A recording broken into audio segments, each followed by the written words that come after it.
Hey guys, what's going on? So,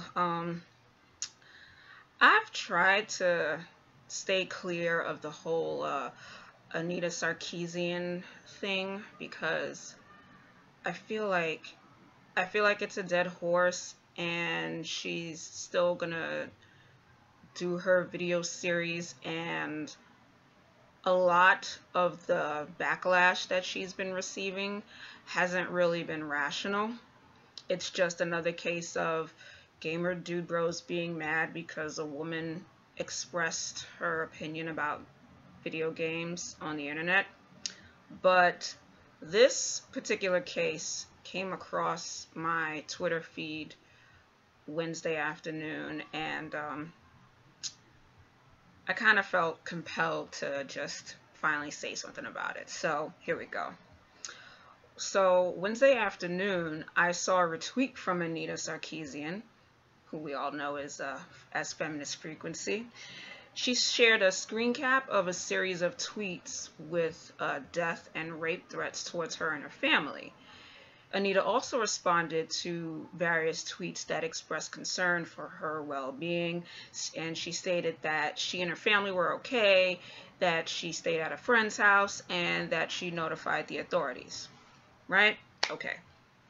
So Thursday morning, Thunderfoot, Mr. I'm good at science, therefore I can speak as an authority on everything else, especially social matters, because duh, sexual dimorphism, duh, himself put his foot in his mouth yet again on Twitter.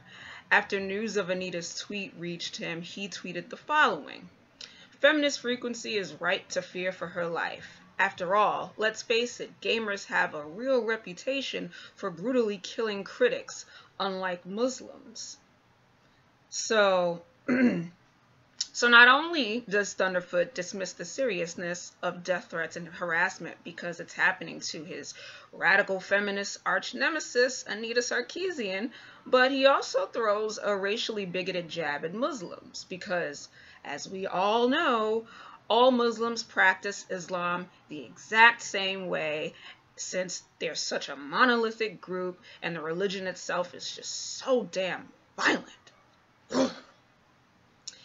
And in tweets prior to that specific one, Thunderfoot accuses Anita of using her plight for what he calls attention mongering, aka being a professional victim, aka utilizing her current situation to build sympathy and publicity out of people, because that's something that Thunderfoot would never ever do and has never ever done. Am I right? Of course, Thunderfoot was asserting all of that before finding out that that Anita had called the authorities and alerted them on the situation. So what does he do after that? Well, he just doubles down on what he was saying before, because it's so hard for him to take a step back and think, okay, maybe I was a douche, because admitting fault and giving up on this crusade against the evil, man-hating, fun-hating, radical feminist Anita Sarkeesian would mean that he'd have to find other subjects to talk about, which would mean a dent in his cash flow from his videos, seeing that making reactionary videos against feminists and faux critiquing feminism is currently in season. And he tweeted, "The first advice the FBI gave me, which I knew already, is to never respond to real death threats. Feminist Frequency goes straight to Twitter and blogs. So is the professional victim, Feminist Frequency, gaming her faux death threats for personal gain? Or are they real and she's just an idiot?" Now, first of all, Anita didn't respond to the person threatening her. All she did was take a screen cap of the person's tweets and shared them on Polygon and Twitter, and then did what she had to do to ensure her safety and the safety of her family. Last time I checked, screen capping evidence of somebody harassing you or threatening you is an actual smart idea, and it's not dealing with the perp themselves. So why would Thunderfoot assert something like that?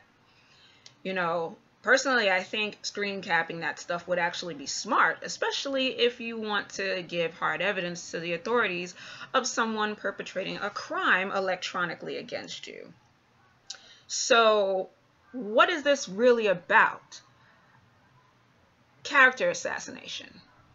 It's much easier to focus on picking a person apart and writing them off as a radical and othering them than to actually tackle their work objectively.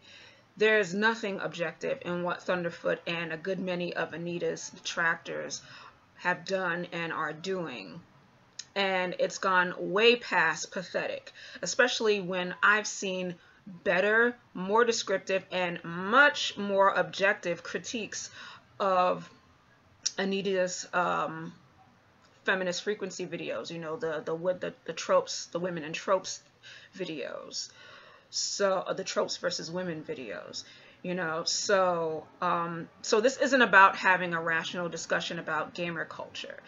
This is about a man and, you know, other men and maybe a few women who don't like what one woman is saying about the culture that they love and don't want to change, because that would mean that they would have to change.